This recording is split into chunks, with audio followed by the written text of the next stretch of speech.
তো আপনারা দেখতেই পাচ্ছেন, প্রথম দেখায় বুঝতেই পারবেন না এটা ঘরে বানানো ম্যাঙ্গো ফ্রুটি।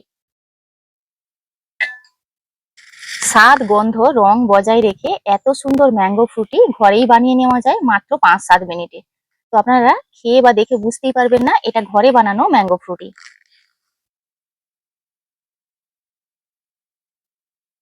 নমস্কার বন্ধুরা, আমার চ্যানেলে আপনাদের সবাইকে স্বাগত। আজকে বানাবো বাজারের মতন ম্যাঙ্গো ফ্রুটি। ম্যাঙ্গো ফ্রুটি আমরা সাধারণত দোকান থেকে কিনে খাই, যার নিউট্রিশনাল ভ্যালু একদমই জিরো। আপনারা সবাই জানেন ওর মধ্যে আমের শুধু ফ্লেভার দেওয়া থাকে, কালার দেওয়া থাকে আর মিষ্টি দেওয়া থাকে, শরীরের জন্য অত্যন্তই ক্ষতিকারক। তো ঘরেই কিন্তু স্বাস্থ্যকর ভাবে বানিয়ে নিতে পারবেন, বাচ্চা থেকে বড় সবাই কিন্তু চমকে যাবে যে বুঝতেই পারবেন না এটা ঘরে বানানো হয়েছে। চলুন কিভাবে বানাচ্ছি দেখে নিন। এখানে ম্যাঙ্গো ফ্রুটি বানানোর জন্য আমটাকে আপনাকে বুঝে নিতে হবে। আম একটা খুব বড় সাইজের নিয়েছি পাকা, আর একটা নিয়েছি ছোট সাইজের কাঁচা। আপনারা যদি দুটো পাকা নেন তাহলে কিন্তু ছোট নিতে হবে, মানে যতখানি পাকা আম তার হাফ নিতে হবে কাঁচা আম। কাঁচা আমটা খোসা ছাড়িয়ে নিচ্ছি।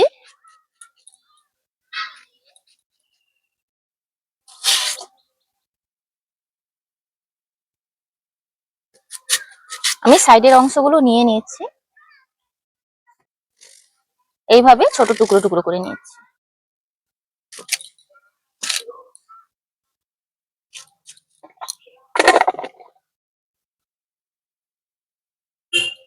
পাকা আমটাও ওইভাবে কেটে নিচ্ছি। এই যে দেখুন,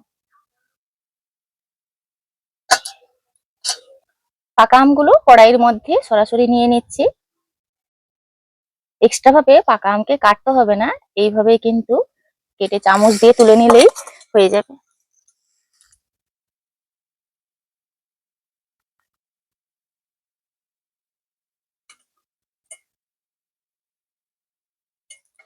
দেখুন, প্রত্যেকটা আম কিন্তু এইভাবে করে বের করে নিয়েছি।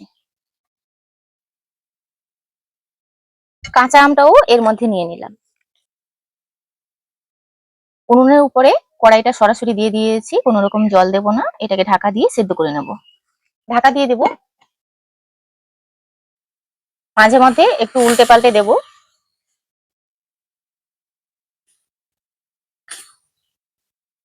আমের মধ্যে যেটুকুনো জল আছে ওর মধ্যেই কিন্তু আমগুলো খুব সুন্দর সেদ্ধ হয়ে যাবে। আম সেদ্ধ হতে খুব বেশি সময় লাগে না। 5 মিনিট সেদ্ধ করে নেওয়ার পর কাঁচা পাকা আম দুটোই কিন্তু খুব ভালোভাবে সেদ্ধ হয়ে গেছে। এবার একটা পাত্রে নামিয়ে নেব। কড়াইতে 1 কাপ পরিমাণে জল দিয়ে দিলাম, 2 কাপ পরিমাণে চিনি দিয়ে দেব। 2 কাপের একটু কম দিয়েছি চিনিটা। চিনিটা কিন্তু পরিমাণ বুঝে দিয়ে নিতে হবে। কেউ যদি কম মিষ্টি পছন্দ করেন তাহলে একটু কমিয়ে দিতে পারেন। চিনির সিরাপটা তৈরি হতে হতে আমি এখানে আমের পাল্পটা তৈরি করে নেব। একটা স্ট্রেনারের মধ্যে নিয়ে নিচ্ছি, আপনারা কিন্তু মিক্সি জারের মধ্যেও দিয়ে দিতে পারেন, সেক্ষেত্রেও কোনো সমস্যা নেই।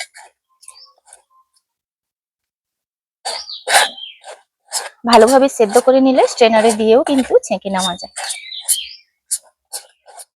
এইভাবে করে ছেঁকে নিয়েছি। আর বাচ্চারা তো বিশেষ করে মানে ঠান্ডা ভীষণই খেতে ভালোবাসে। এই গরমের সময় বাইরে থেকে ঠান্ডা না কিনে খাইয়ে এইভাবে আমের সময় কিন্তু এখন অফুরন্ত আম ঘরে সব সময় থাকে, আম দিয়ে ম্যাঙ্গো ফ্রুটি বানিয়ে দিতে পারবেন।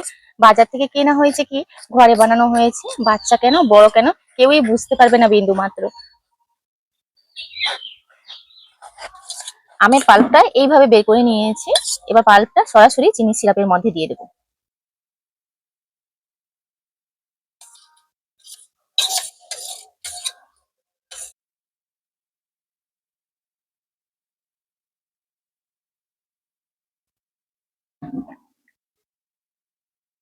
এইভাবে শুধু মিশিয়ে নিচ্ছি।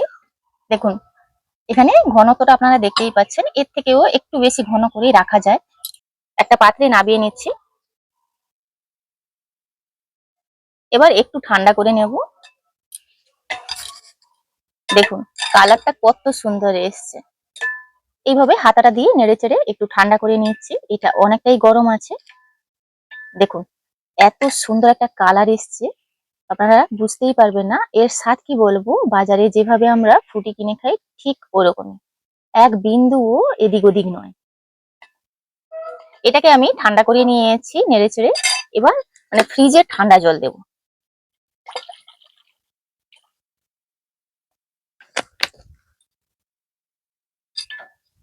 এইভাবে মিশিয়ে নিলে হয়ে যাবে। তো আপনাদেরকে আমি দেখাচ্ছি এর ঘনত্বটা ঠিক এরকমই রাখতে হবে। ফুটির যেভাবে ঘনত্ব হয় ঠিক ওই রকমই রেখেছি, দেখুন পুরো এরকমই ঘনত্বে রাখতে হবে। তো আপনারা দেখতেই পাচ্ছেন, প্রথম দেখায় বুঝতেই পারবেন না এটা ঘরে বানানো ম্যাঙ্গো ফ্রুটি। একটা গ্লাসে নিয়ে নিচ্ছি।